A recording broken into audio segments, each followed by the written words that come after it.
Ashwin sweets and snacks ப்ராடக்ட்ஸை நீங்களும் உங்க ஏரியாவில் உள்ள சூப்பர் மார்க்கெட்டுக்கு டிஸ்ட்ரிபியூட் செய்ய கால் பண்ணுங்க 9443966765. ஆன்மீக தலம் தீக்கு இரையாய் இருக்கிறது. அது பக்தியினால் தானே தவிர பகையினால் அல்ல.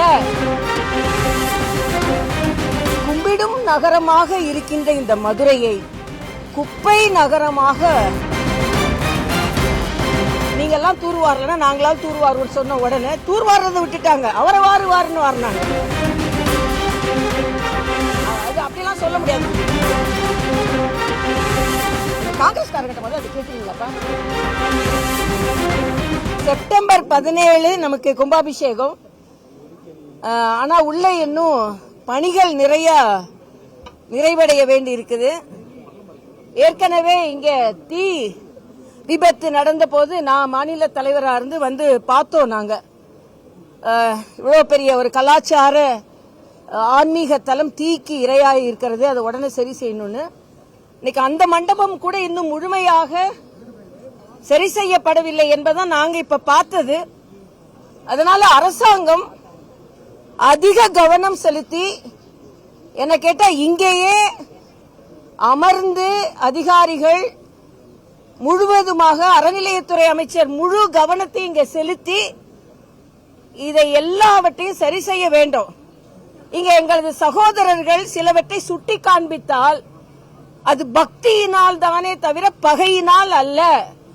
ஆனா அது பக்தியில சுட்டி காண்பிக்கிறாங்கன்னு தெரியாம பகை உணர்ச்சியோடு எடுத்துக்கொண்டு அவர்களை குறை கூறுகிறார்கள். அவர்களும் பக்தர்கள் தான், அவர்களும் மக்களோடு மக்களாக இருப்பவர்கள் தான்.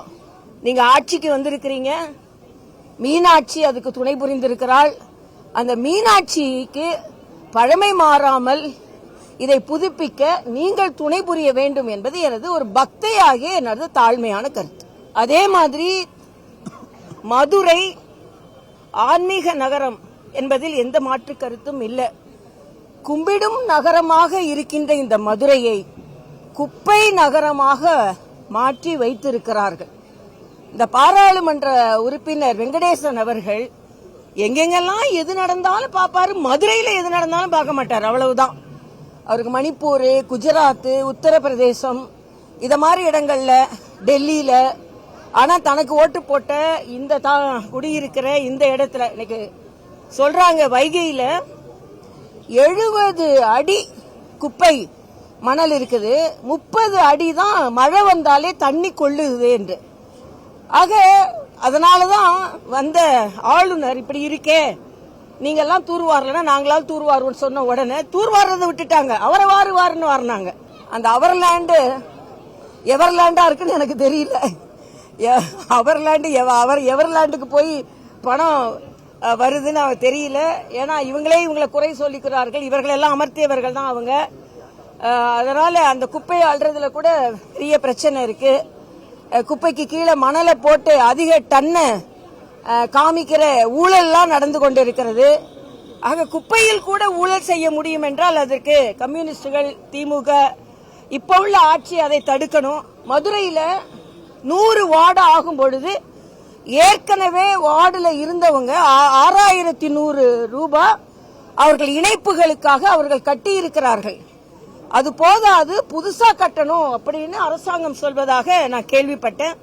பொதுமக்களுக்கு இடையூறு வராமல் அவர்கள் இதற்கு முன்னால் கட்டிய பணத்தை அதோடு சேர்த்து அவர்களுக்கு உதவி செய்ய வேண்டும் என்ற கோரிக்கை நான் வைக்கிறேன்.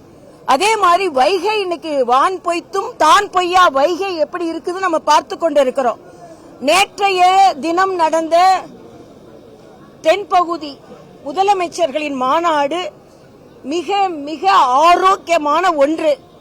ஏதோ மத்திய அரசு தென்பகுதியை கண்டுக்காது, பாராபட்சமா நடந்துக்கும், மத்திய அரசுக்கு தென் மாநிலங்களை பற்றி கவலையே இல்லை அப்படின்னு இல்லாம மரியாதைக்குரிய அமித்ஷா அவர்கள் கோதாவரி, காவிரி இந்த இணைப்பு, நான் தெலுங்கானா ஆளுநராக இருக்கும்போது கூட அப்ப இருந்த அதிமுக அமைச்சர்கள் அது பேச்சுவார்த்தை நடத்துவதற்கு எனது முயற்சியின் மூலமாக வந்திருந்தார்கள். மரியாதைக்குரிய அமித்ஷா அவர்கள் சொல்லியிருக்கிறார்கள் இந்த ஆறுகளை எல்லாம் இணைத்தா 100 ஆண்டுகளுக்கு இந்த பகுதி மாநிலங்களுக்கு தண்ணீர் பிரச்சனை இருக்காது. பிரம்மபுத்திரா, கோதாவரி, காவிரி. ஆக இந்த அளவிற்கு ஆக்கப்பூர்வமாக மத்திய அரசு செயலாற்றி வருகிறது. இன்னொன்றையும் இங்க குற்றம் சாட்டுகிறார்கள். மரியாதைக்குரிய முதலமைச்சர் அவர்கள் சதவீதத்தில் தொகுதி மறுவரை குறைக்கப்படக்கூடாது அப்படின்னு சொன்னா உடனே பெல்ட் அடிச்சிட்டாரு அப்படின்னு ஒரு கருத்தை சொல்றாங்க. சதவீதத்துல குறையிலனா உங்களுக்கு என்னங்க பிரச்சனை? அதனால தொகுதி மறுவரையில எல்லாரும் அரசியல் செய்யாம உண்மையாக தொகுதி மறுவரை வந்தாதான் பெண்களுக்கான இடஒதுக்கீடு வரும். தமிழ்நாட்டில் உள்ள இடம் 39 இருந்து 59 மாறும். 200 பெண்களுக்கு பாராளுமன்ற உறுப்பினர்களாக வருவதற்கு வாய்ப்பு இருக்கும். மீனாட்சி அம்மன் கோயில்ல கும்பிட்டு விட்டு சொல்றேன், பெண்களுக்கான வாய்ப்பு கிடைக்க வேண்டும். மறுபடியும் இந்த 543 கொடுக்கறேன்னா கொடுக்க மாட்டாங்க நிச்சயமா. அதனால மரியாதைக்குரிய பாரத பிரதமர், உள்துறை அமைச்சர்கள் சொல்வதை போல இந்த தொகுதி மறுவரை வேண்டும், பெண்களுக்கான அங்கீகாரம் வேண்டும். எந்த விதத்திலும் தமிழகத்தின் சதவீதம் குறையாது என்பதை உள்துறை அமைச்சர் தெளிவாக சொல்லி இருக்கிறார். அதைத்தான் முதலமைச்சரும் எந்த விதத்திலும் சதவீதம் குறையக்கூடாது என்று சொல்லி இருக்கிறார். அவ்வளவு நிச்சயமா நிறைவேற்றப்படணும். அதற்கு எல்லாரும் உதவி செய்யணும். ஏன்னா நோ தொகுதி டீலிமிட்டேஷன் சொல்றதை விட ஃபேர் டீலிமிட்டேஷன் சொல்றது ஃபேரான கோரிக்கை தான். அதைத்தான் மத்திய அரசு செவிசாய்த்து எல்லா இடத்துக்கும் 50%. இப்ப நம்மளுக்கு 39, 59 ஆனா நல்லது தானே. கூட நமக்கு இன்னைக்கு 5 பாராளுமன்ற உறுப்பினர்கள் தான் தமிழ்நாட்டுக்கு இருக்கிறாங்க. அதிகமான பேர் வருவாங்க. இன்னைக்கு 234ல 34 பெண்கள் உறுப்பினர்கள் தான் இருக்கிறாங்க. 170 பேருக்கு மேல வருவாங்க. அதனால நிச்சயமாக தொகுதி மறுவரை வேண்டும் என்பது. நீங்க இன்னைக்கு எம்எல்ஏக்களுக்கு இருக்கிறவங்களுக்கு கார் கொடுக்கறேன்னு சொல்றீங்க. அப்ப இல்லாத மக்களை சென்று பார்க்கிறதுக்கு பாராளுமன்ற உறுப்பினர்கள் வரக்கூடாதுன்னா என்ன? அதாவது கொடுத்ததெல்லாம் கொடுத்தார். யாருக்காக கொடுத்தார்? ஊருக்காக கொடுத்தார்.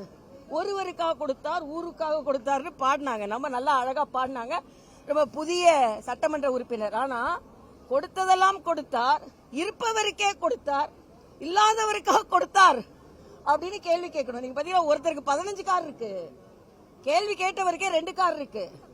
ஆக மக்கள் வரி பணத்தை சரியா நிர்வகிக்கணும் அப்படின்றது எனது கருத்து. ஆக நீங்க தேர்ந்தெடுக்கப்பட்டவர்களுக்கு இவ்வளவு கொடுக்கறேன்னு சொல்றீங்க. ஆனா மக்களை பாக்குறதுக்கு கூட பாராளுமன்ற உறுப்பினர்கள் தேர்ந்தெடுக்கப்படணும்னு சொன்னா ஏன் அதை எதிர்க்கிறீங்கன்னு எனக்கு தெரியல. அதனால தொகுதி மறுவரை வேணும். ஏன்னா பெண்களுக்கு இடஒதுக்கீடு கிடைப்பதற்காகவாவது தொகுதி மறுவரை வேண்டும் என்பது எனது கருத்து. ஏற்கனவே அதற்கான காவிரி நதிநீர் மேலாண்மை வாரியம் இருக்கு. நானும் ஒரு நிமிடம் தம்பி, அதுல உள்ள வரிமுறையை சொல்லிடுறேன். நான் அதுக்கு என்ற ஆணையம் இருக்கும் பொழுது அதுல அவங்க டிஸ்கஸ் பண்ணுவாங்க. அதனால இப்ப என்ன உங்களுக்கு பிரச்சனை? இப்போ தமிழக முதலமைச்சர் மேலேயே நீங்க கடைகளை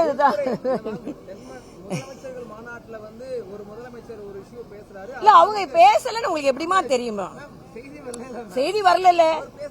அது அப்படிலாம் சொல்ல முடியாது. நான் அந்த மாதிரி மாநாட்டுக்குள்ள இருந்திருக்கேன். போன 2 வாட்டி நான் இருந்திருக்கேன்.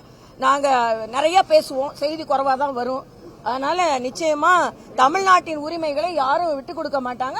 ஏன் மத்திய அரசு கூட தமிழ்நாட்டின் உரிமையை விட்டுக் கொடுப்பதற்கு நிச்சயமா துணை போக மாட்டார்கள் என்பது நாங்க துணை போக மாட்டோம். நீங்க காங்கிரஸ்காரங்கிட்ட முதல்ல அது கேக்குறீங்களாப்பா?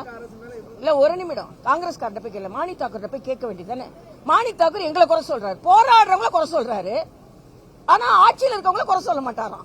போராடி எப்படி பதில் சொல்லுங்கள், நீங்க எப்படி காவிரிக்கு எதிராக போராடலாம் அங்க உள்ள பாஜக கேட்கிறாரு. நாங்க கேட்கிறோம், அங்க ஆட்சியில இருந்துகிட்டு இங்கே ஆட்சியில இருந்துகிட்டு இங்க உள்ள தண்ணியை கொடுக்க மாட்டாராம். ஆனா போராடுறவங்கள குறை சொல்லுவாங்களாம். அதனால நிச்சயமா காவிரியும் வேணும், தொகுதி மறுவரையும் வேணும், பெண்களுக்கான இட ஒதுக்கீடும் வேணும். அதனால எல்லாம் மாதிரி சண்டை போட்டுக்கிட்டே இல்லாம அமைதியா எல்லாருக்கும் வேண்டியதை பெற்றுக்கொள்வா. மீனாட்சி அருள் புரிந்திருக்கிறார் என்று நான் தெரிவித்துக் கொள்ளும். அஸ்வின் ஸ்வீட்ஸ் அண்ட் ஸ்நாக்ஸ் ப்ராடக்ட்ஸை நீங்களும் உங்க ஏரியாவில் உள்ள சூப்பர் மார்க்கெட்டுக்கு டிஸ்ட்ரிபியூட் செய்ய கால் பண்ணுங்க 9443966765.